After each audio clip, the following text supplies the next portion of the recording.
Support the channel by becoming a channel member or joining the Patreon through patreon.com/manlightfoot.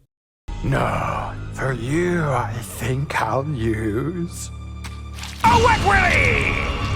Boy, if you don't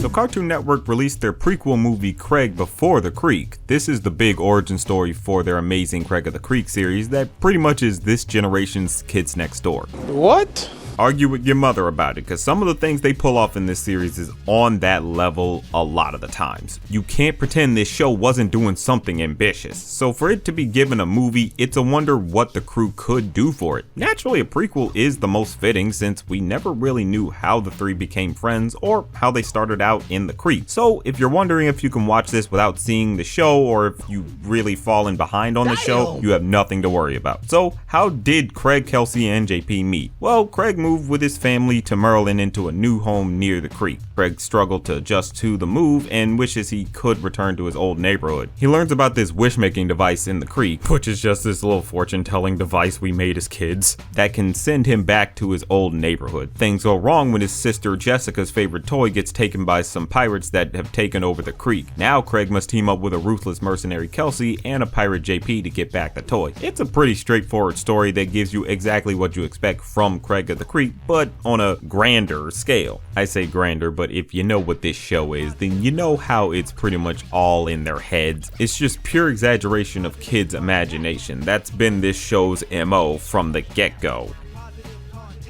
Cosmic.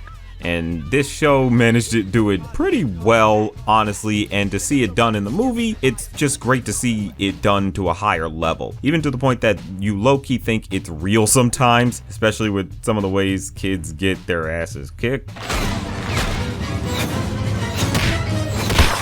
damn, nigga. It's a good showcase of the heart of the Creek trio as well. Craig gets a good arc that shows just how he came to be the kid who's there to save the day. He's made to be selfish here to have him learn to be the Craig we see in the series. He has to come to grips with things changing instead of focusing so much on the past. There's a good dynamic they have with him and this pirate captain that I won't go too into detail about, but it gets across the lesson strongly. Ultimately, I think this is just something that works for this movie and is a great message for kids to learn that, yeah, change is gonna happen in your life and it's better to just embrace and adapt to it versus fighting and trying to get back to what you had. I really think that's a great lesson to have for this, and I honestly think it really speaks to the heart of Craig of the Creek, the series. It's just a really good message overall. Now, Kelsey is made to be more like a mercenary. She works more for snacks and is pretty ruthless. Well, more ruthless than she normally is. JP starts as a bad guy, but obviously is faking the funk, cause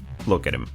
Seriously, look at him. That boy ain't got no ounce of fight in him. No offense to JP though, we stand a nice boy. The movie does go that route of everyone not getting along at first, but it works well since everyone is given good motivations. Kelsey is still in grieving for her mother, so she's not really gonna be that open as she would be in the show. JP is more of a case of someone who just needed to find the right people to be around. He just sadly got caught up in a bad crowd because they thought, well, here's this big kid, maybe he could be with us. And it's just a case of he's just caught up in the wrong people. The start of their bond is expressed very well here. You get a genuine feeling that these could become the best of friends we see in the show.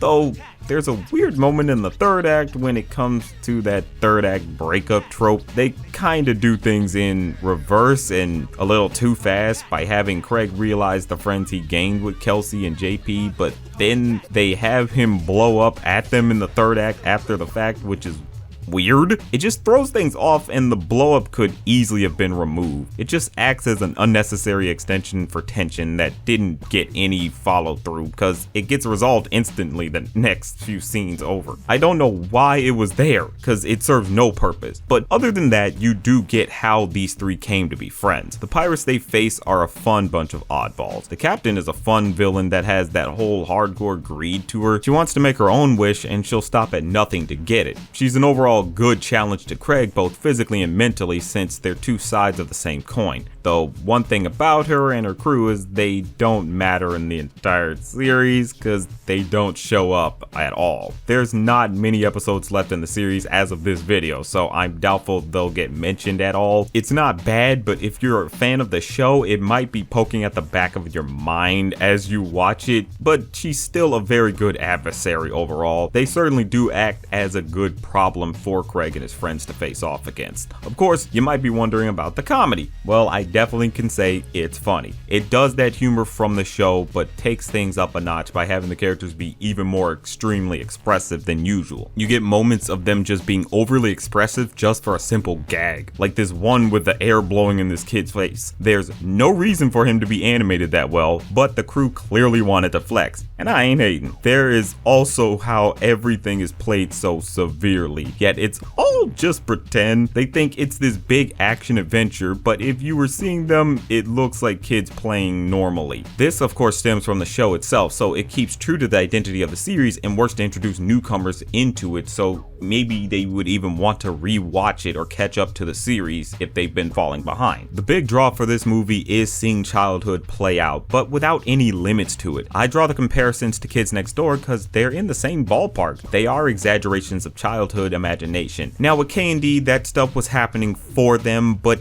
it knew that this is what some of us kids watching felt about the world around us, and Craig does that for this generation now. The adventures you see them go on is how we would imagine the world in our youth. The movie puts that on display for everyone to understand, and I think that's what proves more how this show earned its flowers. The big thing about this movie as well is how much it ups the ante on everything else. This movie is gorgeous with these more rich colors. They have music sequences that have a lot of smooth movement coupled with the more intense lighting, and it has this great cinematic feel that is just to die for as you're watching it. It just feels nostalgic while still being new. It's a weird contradiction that just plain works. It gives that Operation Zero vibes in some of these sequences. It just feels like they put so much into those action sequences, or in just a great action scene or a peril scene that just has way more to it. They really go above and beyond with this movie. Like, this movie feels so much like a victory lap as you watch it, with the way it looks and the way it carries